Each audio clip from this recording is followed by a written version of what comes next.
Students, कैसे हैं आप लोग। आज मैं आपको आपके second chapter force and laws of motion का सेकेंड लेक्चर शुरू कर रहा हूं। इसमें फर्स्ट पार्ट में मैं आपको बैलेंस, अनबैलेंस, फ्रिक्शन, इनर्शिया, इन सब बातों पर डिस्कशन कर चुका हूं। आज के लेक्चर में मैं आपको केवल लॉज ऑफ मोशन डिस्कस करूंगा। जैसा कि आपको मालूम होगा कि न्यूटन के 3 लॉज हैं। यस, अब अगर न्यूटन के 3 लॉज हैं तो इन तीनों लॉज को एक एक करके हम लोग डिस्कस करेंगे। लेकिन इससे पहले हम इसका बेसिक कॉन्सेप्ट शुरुआत करते हैं। जैसे न्यूटन के लॉ के पहले साइंटिस्ट गैलीलियो ने अपने कुछ एक्सपेरिमेंट्स परफॉर्म किए और इन एक्सपेरिमेंट्स के बेसिस पर उन्होंने इनर्शिया को एक्सप्लेन किया। इनके एक्सपेरिमेंट के अकॉर्डिंगली एक स्लैंट सरफेस, तिरछी सरफेस पर एक बॉल को फ्रीली छोड़ दिया तो उन्होंने देखा कि बॉल जैसे जैसे नीचे जा रही है इसकी स्पीड बढ़ती जा रही है। इसके बाद इन्होंने इसी स्लैंट सरफेस पर इस बॉल को ऊपर की ओर फेंका तो इन्होंने देखा कि इस बॉल की स्पीड कम होती जाती है। यानी जब कोई ऑब्जेक्ट, यानी स्फेरिकल बॉल जो मैं यहां पे दिखा रहा हूं, किसी स्लैंट सरफेस से नीचे आती है तो उसकी स्पीड बढ़ती जाती है, और यही बॉल जब इस स्लैंट सरफेस पर ऊपर की ओर जाती है तो इसकी स्पीड कम होती जाती है। इसके बाद इन्होंने प्लेन सरफेस पर एक बॉल को फेंका और देखा कि speed of ball remains constant ही रहती है, थोड़ी थोड़ी स्पीड कम होती जाती है। लेकिन जो इन्होंने अपनी स्टडी की डिफरेंट टाइप की बॉल्स को लेकर के, स्मूथ, रफ, तो जो सबसे ज्यादा स्मूथ बॉल थी वो मैक्सिमम डिस्टेंस कवर कर रही थी प्लेन सरफेस के ऊपर। इसका मतलब क्या हुआ? गैलीलियो ने अपने एक्सपेरिमेंट के बेसिस पर यह बताया कि कोई ऑब्जेक्ट अगर मूव कर रहा है तो वो मोशन में ही रहना चाहता है, और अगर वो रेस्ट में है तो वो रेस्ट में ही रहना चाहता है। राइट? इस बेसिस पर उन्होंने इनर्शिया को डिफाइन किया। इसके बाद साइंटिस्ट न्यूटन, जिन्होंने 3 लॉज दिए, इन 3 लॉज को देने से पहले उन्होंने कुछ अपनी स्टडीज की और गैलीलियो के एक्सपेरिमेंट्स को लेकर के आगे बढ़े, और उसके बेसिस पर इन्होंने 3 रूल्स दिए जो कि न्यूटन्स लॉ ऑफ मोशन कहलाते हैं। तो स्टूडेंट्स, अब हम आपको 1 by 1 3 लॉज एक्सप्लेन करने जा रहे हैं। Students, force and laws of motion, और यहां से मैं शुरू कर रहा हूं Newton's laws of motion. Basically यहां पर लॉज ऑफ मोशन में दिया गया है कि sir Isaac Newton made a systematic study of motion and extended the idea of Galileo and arrived at 3 laws of motion which are known as Newton's laws of motion. जैसा कि मैं पहले ही बता चुका हूं कि गैलीलियो के एक्सपेरिमेंट्स के आइडियाज को ही न्यूटन ने आगे एक्सटेंड किया। मैं बात करने जा रहा हूं न्यूटन्स फर्स्ट लॉ। इस लॉ के हिसाब से क्या है? According to this first law, अगर कोई ऑब्जेक्ट रेस्ट में है तो रेस्ट में ही रहना चाहेगी, और अगर वो ऑब्जेक्ट मोशन में है तो मोशन में ही रहना चाहेगी। कंडीशन यह है कि जब तक उस पर कोई एक्सटर्नल फोर्स ना लगाया जाए। यस स्टूडेंट्स, मैं फिर से बता रहा हूं कि कोई ऑब्जेक्ट अगर रेस्ट में है या मोशन में है तो वो अपनी स्टेट रेस्ट या मोशन में ही रहेगी जब तक उसके ऊपर कोई एक्सटर्नल फोर्स न लगाया जाए।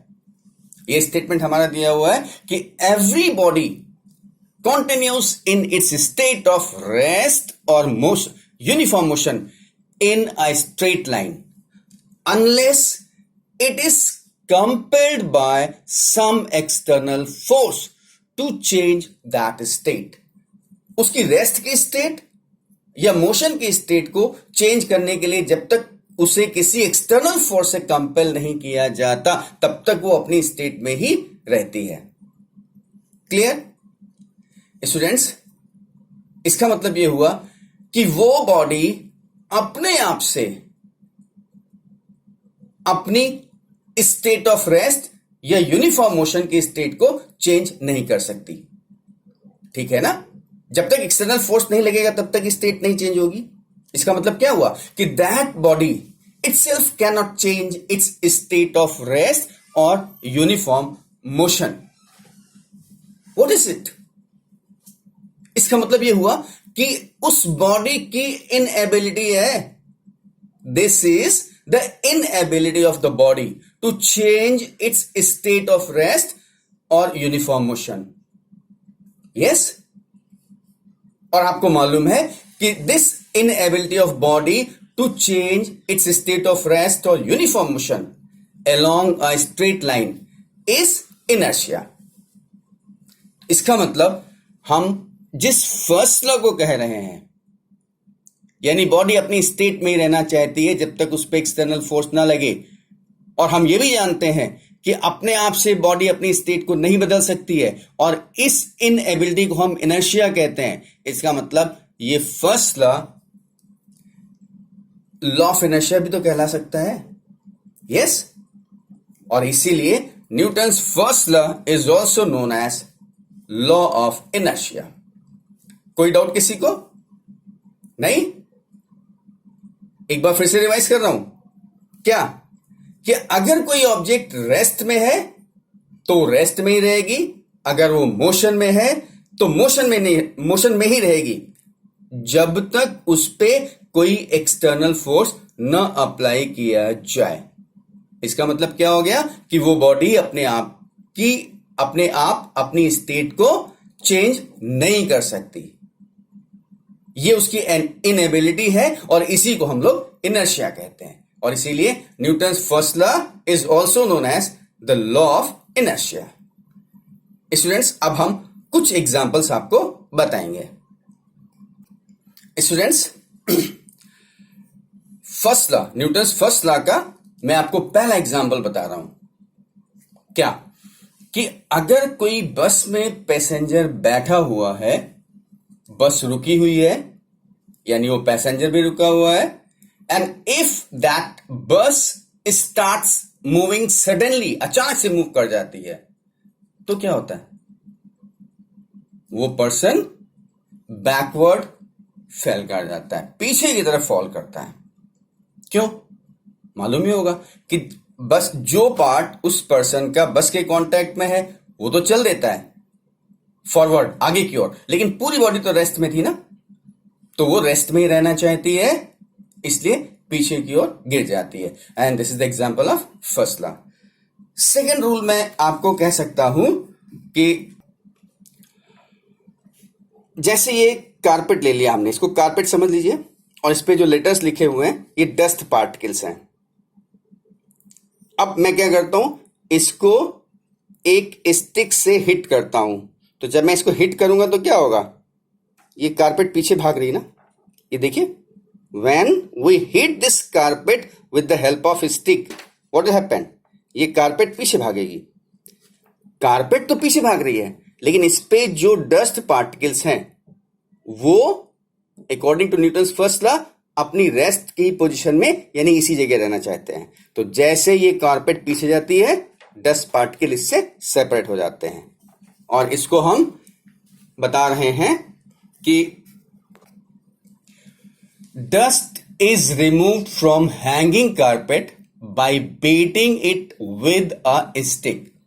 बात समझ में आ गया? जब आप इसको स्टिक से बीट करते हैं तो कारपेट तो पीछे चली जाती है, लेकिन डस्ट के पार्टिकल अपनी उसी जगह पर रुके रहते हैं. क्यों? Because of the first law, यानी ऑब्जेक्ट अपनी स्टेट की, रेस्ट की स्टेट में ही रहना चाहता है और इसीलिए वो सेपरेट हो जाता है. थर्ड एग्जांपल मैंने यहां पे दिया हुआ है कि when we shake the branch of tree, its fruits fall down. समझ में आ गया? जैसे ही आप ब्रांच को हिलाएंगे, भाई ब्रांच है, उसमें फ्रूट्स लगे हुए हैं, फॉर एग्जांपल मैंगो लगा हुआ है, सब रेस्ट में, ब्रांच भी रेस्ट में, मैंगो भी रेस्ट में, और जैसे ही आपने ब्रांच को शेक किया तो क्या होगा? ब्रांच तो मूव करेगी, लेकिन मैंगो क्या चाहता है? It wants to remain in the state of rest, और वो उस ब्रांच से सेपरेट हो जाता है और नीचे गिर जाता है। यस, मैं एक एग्जांपल आपको और दिखाने जा रहा हूं, बता रहा हूं। जैसे कि लास्ट वाला एग्जांपल है कि कोई ट्रेन जा रही, ट्रेन में आप बैठे हुए हैं और बॉल को ऊपर फेंकते हैं, तो क्या हुआ? भाई आपने बॉल को ऊपर फेंक दिया, ट्रेन तो आगे चल रही है, तो होता क्या है? वो बॉल जब वापस आती है तो आपके हाथ में वापस आ जाती है। क्यों? बिकॉज ऑफ जब आपके हाथ में बॉल थी, ट्रेन चल रही थी, तो आप भी चल रहे थे, यानी बॉल भी चल रही थी, और जब वो चल रही थी हॉरिजॉन्टल डायरेक्शन में, तो थ्रो करने के बाद भी हॉरिजॉन्टल डायरेक्शन में चलती रहेगी। अपवर्ड तो जाएगी, लेकिन हॉरिजॉन्टली भी मूव करती रहेगी, और इसी वजह से आपके आगे बढ़ने पर वो वापस आपके हाथ में आकर के गिर जाती है। Clear students? एक एग्जांपल आपके फर्स्ट लॉ पे और मैं दिखा रहा हूं। ये ग्लास रखा हुआ है, इसके ऊपर एक मैंने कार्ड रख दिया, यस, और इस कार्ड पे मैं एक हैवी ऑब्जेक्ट रख रहा हूं, yes, this is an object. अब इनर्शिया, लॉ ऑफ इनर्शिया या न्यूटन्स फर्स्ट लॉ क्या कहता है कि अगर कोई बॉडी रेस्ट में है तो रेस्ट में ही रहना चाहेगी। ये दो अलग अलग सेपरेट बॉडी है। मैं क्या कर रहा हूं? इस कार्ड को सडनली रिमूव करने की कोशिश करता हूं, देखिएगा क्या होगा। यस, इसका मतलब क्या हुआ कि मैं जब इस कार्ड को सडनली खींचता हूं तो ये तो मूव करेगा, लेकिन ये बॉक्स रेस्ट में है और रेस्ट में ही रहना चाहता है, तो ये यहीं पे रुका रहना चाहेगा, जिसकी वजह से ये ग्लास में फॉल कर जाता है। यस, ये कुछ एग्जाम्पल्स हैं आपके न्यूटन्स फर्स्ट लॉ के। स्टूडेंट्स, इससे पहले कि मैं आपको न्यूटन का सेकेंड लॉ बताऊं, एक नया टर्म मोमेंटम आपके सामने है। And what is it? In very simple words, mass in motion is momentum. मतलब मास यानी कोई ऑब्जेक्ट होगा, उसका कुछ मास होगा, और अगर वो मोशन में है यानी उसकी वेलोसिटी होगी, तो हम मोमेंटम की बात करेंगे। और मैथमेटिकल जनरल टर्म्स में हम कहते हैं mass in motion is momentum. और मैथमेटिकल पार्ट क्या कहता है? The momentum is equal to the product of mass of the body and its velocity. यानी कोई ऑब्जेक्ट है जिसका मास m है और वो v वेलोसिटी से मूव कर रहा है, तो momentum is equal to mass into velocity. Momentum को हम लोग p से डिनोट करते हैं, p is equal to m into v। बात समझ में आ गई? और मैंने इस पे वेक्टर लगा रखा है स्टूडेंट्स। वेक्टर का मतलब बताया था मैंने आपको पहले कि कुछ क्वांटिटीज ऐसी होती हैं जिनमें केवल मैग्नीट्यूड होता है, वो स्केलर होती है, और कुछ क्वांटिटीज जिनमें मैग्नीट्यूड के साथ साथ डायरेक्शन भी होता है, वो वेक्टर होती हैं। इसका मतलब मोमेंटम आपकी वेक्टर क्वांटिटी है, और अगर वेक्टर क्वांटिटी है तो इसका डायरेक्शन क्या होगा? बॉडी जिस डायरेक्शन में मूव कर रही होगी। इसका मतलब momentum is a vector quantity and its direction is the direction of the velocity of the body. यानी जिस डायरेक्शन में बॉडी मूव कर रही है उसी डायरेक्शन में मोमेंटम का डायरेक्शन होगा। अब इसका यूनिट क्या होगा? मास के लिए किलोग्राम, वेलोसिटी के लिए मीटर पर सेकेंड। यानी unit of momentum is kilogram metre per second. ऐसा ही सिस्टम ऑफ यूनिट। और अगर हम सीजीएस में बात करेंगे तो it is gram centimetre per second.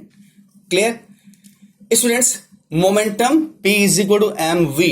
और अगर हम चेंज इन मोमेंटम की बात करें तो इसका मतलब क्या हुआ? ये तो मोमेंटम है कि product of mass and velocity is the momentum, या mass in motion is the momentum. लेकिन अगर कोई बॉडी इनिशियल वेलोसिटी u से चल रही है, कोई फोर्स लगता है और उसकी वेलोसिटी v हो जाती है, तो क्या उसका मोमेंटम सेम रहेगा? नहीं, पहले मोमेंटम mu होगा इनिशियल वेलोसिटी, और बाद में मोमेंटम क्या होगा? mv होगा। यानी फोर्स लगाने से अगर उस बॉडी की वेलोसिटी चेंज हो रही है तो उसके मोमेंटम में भी चेंज होगा। यस, ओके, अब मैं आपको बताता हूं न्यूटन का सेकेंड लॉ। स्टूडेंट्स, अब हम न्यूटन का सेकेंड लॉ एक्सप्लेन करने जा रहे हैं। स्टूडेंट्स, अभी मैंने आपको बताया था चेंज इन मोमेंटम, यानी इनिशियल मोमेंटम कुछ होगा, वेलोसिटी चेंज होने की वजह से बाद में मोमेंटम कुछ होगा, तो उस मोमेंटम का चेंज क्या होगा? चेंज इन मोमेंटम, यानी mv minus mu, change in momentum हो गया ना। और उसका रेट क्या होगा? यानी change in momentum upon time. और सेकेंड लॉ न्यूटन का स्टेटमेंट जो कहता है the rate of change of momentum of an object is proportional to the applied unbalanced force in the direction of force। बात समझ में आ गई? Rate of change of momentum of the body is directly proportional to the applied unbalanced force in the direction of force। Yes, and this is the Newton's second law। Clear? ये second rule है। अब हम इसका mathematical formula derive करने जा रहे हैं। तो कहते हैं कि मान लीजिए कोई एक ऑब्जेक्ट है जिसका मास m है और वो स्ट्रेट लाइन में इनिशियल वेलोसिटी u से मूव कर रहा है। ऑब्जेक्ट का मास m है, स्ट्रेट लाइन में इनिशियल वेलोसिटी u से मूव कर रहा है, और अगर उस पर हम कोई फोर्स F लगा देते हैं तो t टाइम में उसकी वेलोसिटी v हो जाती है, यानी फाइनल वेलोसिटी। और इस तरीके से फोर्स लगता है कि object moves with uniform acceleration a। Yes, तो इस कंडीशन में चेंज इन मोमेंटम क्या होगा? चेंज इन मोमेंटम का मतलब delta p is equal to P2 minus P1। P2 का मतलब फाइनल मोमेंटम माइनस P1 का मतलब इनिशियल मोमेंटम। अब फाइनल मोमेंटम क्या होगा? Mass into velocity. Final velocity क्या थी? v, तो mv माइनस इनिशियल वेलोसिटी क्या थी? u। इनिशियल वेलोसिटी आपकी u थी ना, तो ये क्या हो जाएगा? mv minus mu। m common लिया तो mv minus u, and this is your change in momentum. तो rate of change of momentum क्या हो जाएगा? Rate of change of momentum delta p upon t, that is mv minus u upon t। Yes, ये आपका है rate of change of momentum. और ये rule क्या कहता है? सेकेंड लॉ क्या कहता है? The rate of change of momentum of the body is directly proportional to applied unbalanced force, yani F will be now proportional to this rate of change of momentum। Yes, unbalanced force will be proportional to rate of change of momentum, yani mv minus u upon t। You apply proportionality constant k, yani F is equal to k mv minus u upon t। v minus u change in velocity upon time, that is the acceleration जो मैंने यहाँ पे दे रखा है। v minus u upon t is equal to a, तो what it will be? F is equal to km, and for this it will be a, यानी F is equal to kma। कहते हैं हम फोर्स की unit ऐसी select करते हैं कि k becomes 1। yes, ये experimentally k is 1 you can write, तो क्या हो जाएगा? F is equal to ma, not kma। k is 1, put it here, तो F is equal to ma। यानी mathematical term for the Newton second law is what? F is equal to ma। Clear? तो Newton के second law के mathematical term है F is equal to ma, और statement है कि rate of change of momentum of an object is directly proportional to the applied unbalanced force in the direction of the force। Clear? ये हमारा Newton का second rule हो गया। Yes, okay students, मैंने आपको बताया mathematical form of the Newton second law is F is equal to ma। अब इसका यूनिट क्या होगा? F क्या है? Force, m mass, a acceleration, तो unit of force will be what? Kilogram, and for acceleration unit is meter per second square, that is the unit of force is kilogram meter per second square, और इसको हम लोग Newton भी कहते हैं, यानी 1 Newton is equal to 1 kilogram metre per second square. Right students, second law clear हो गया? कोई डाउट नहीं, मैथमेटिकल फॉर्म है F is equal to ma and theoretical statement है the rate of change of momentum is proportional to the external unbalanced force. Yes, क्या हम लोग second law से फर्स्ट लॉ डेराइव कर सकते हैं? Second law, Newton second law से first law derive कर सकते हैं? यस, मैं कर रहा हूं यहां पर। देखिए सेकेंड लॉ क्या है? F is equal to ma। किसी को कोई डाउट नहीं? A क्या होता है? A है v minus U by T. आप इसको ऐसे भी समझ सकते हैं कि आपका इक्वेशन ऑफ मोशन क्या है? v is equal to U plus A D, तो यानी v minus U is equal to A T, यानी a is equal to v minus U by T. a is equal to v minus U by T. इसको open करते हैं तो ये, और t को इधर क्रॉस मल्टीप्लाई करते हैं, यानी F T is equal to M V minus M U. ये हमारा सेकेंड लॉ से एक्सप्रेशन आ गया। क्या? F T is equal to M V minus M U. Yes, अच्छा, अब मुझे डेराइव करना है फर्स्ट लॉ। तो फर्स्ट लॉ क्या कहता है कि अगर कोई एक्सटर्नल फोर्स बॉडी पे नहीं लग रहा है, if no external force acts on the body, in that condition body remains in the state of rest और the state of its motion. मतलब अगर वो मूव कर रही थी जिस वेलोसिटी से, उसी वेलोसिटी से मूव करती जाएगी, उसकी वेलोसिटी में कोई चेंजेस नहीं आएंगे। तो हमारा ये सेकेंड रूल है, F T is equal to M V minus M U.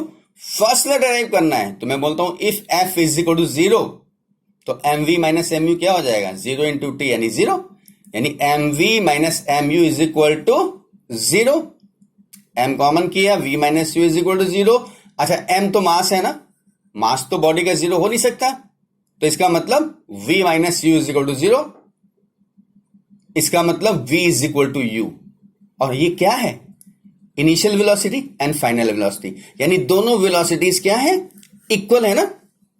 Yes, दोनों वेलोसिटीज यहां पर इक्वल हैं।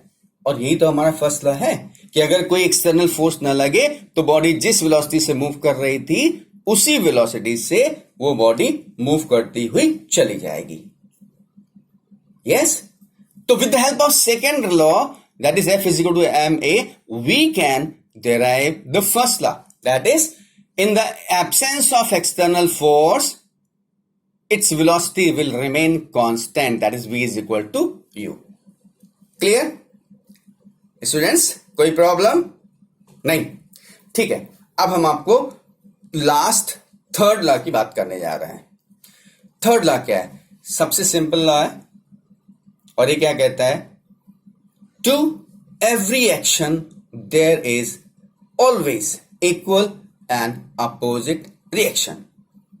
यस, हर एक्शन का इक्वल और अपोजिट रिएक्शन होता है, and this is Newton's third law.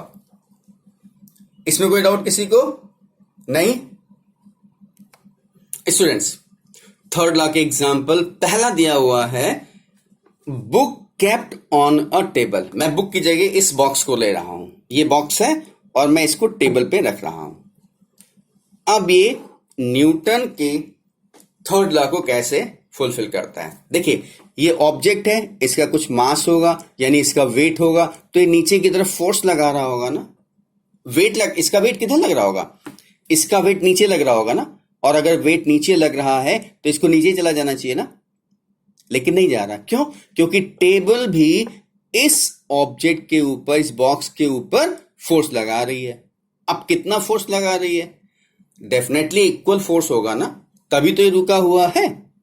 अगर टेबल से लगने वाला फोर्स कम होता तो ये टेबल को तोड़ के नीचे चला जाता, ठीक है ना। या टेबल से ऊपर की ओर लगने वाला फोर्स ज्यादा होता तो इसको उछाल देता ना, लेकिन ऐसा कुछ भी नहीं हो रहा। ये बैलेंस कंडीशन में स्टेट ऑफ रेस्ट में है, यानी इस बॉक्स से लगने वाला एक्शन फोर्स डाउनवर्ड और टेबल से लगने वाला रिएक्शन फोर्स अपवर्ड, दोनों इक्वल हैं और एक डाउनवर्ड एक अपवर्ड है, यानी अपोजिट डायरेक्शन में है। तो यानी ये न्यूटन्स के थर्ड लॉ को फुलफिल करता है।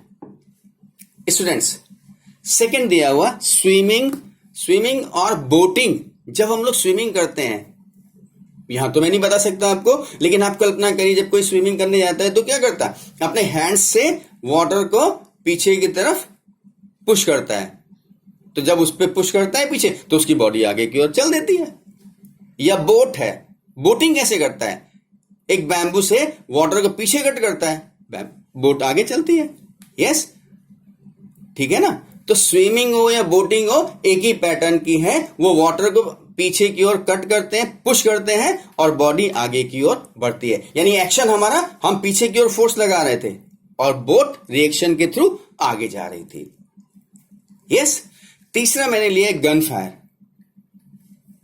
अगर आप गन फायर करिए तो क्या होता है, जब गन से बुलेट निकल के आगे, जब the time you fire the gun, bullet comes out in the forward direction and at the same instant that gun recoils, यानी बुलेट तो आगे जाती है लेकिन गन बैकवर्ड डायरेक्शन में मूव कर जाती है। जैसे इसको मैं गन मानूं तो जैसे मैंने इसको हिट किया तो बुलेट निकल के आगे जा रही और ये पीछे चली जाती है।